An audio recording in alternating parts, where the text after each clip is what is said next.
पिंपळनेरमध्ये मध्यरात्रीच्या सुमारास चोरट्यांनी धुमाकूळ घातला असून एकाच रात्रीतून 2 ते 3 दुकानं फोडल्याची घटना घडली आहे। त्यामुळे पिंपळनेरकरांसह व्यापाऱ्यांमध्ये भीतीचं वातावरण निर्माण झालं आहे। एका किराणा दुकानासह सागर स्वीट नावाच्या दुकानात चोरट्यांनी चांगलाच हात मारला आहे।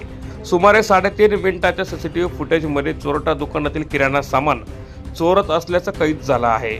त्यामुळे चोरीच्या घटनांमुळे व्यापाऱ्यांचं मोठ्या प्रमाणात नुकसान झालं आहे। या चोरट्यांना गजआड करून चोर रोखण्याचं आव्हान पिंपळनेर पोलिसांसमोर उभं टाकलं आहे। गजबजलेल्या परिसरात चोरीच्या घटना घडल्याने चांगलीच खळबळ उडाली आहे। पिंपळनेर पोलिसांनी रात्रीची गस्त वाढवण्यासह चोरीच्या घटनांना अटकाव करण्याची मागणी व्यापाऱ्यांसह सर्वसामान्य पिंपळनेरकरांनी केली आहे।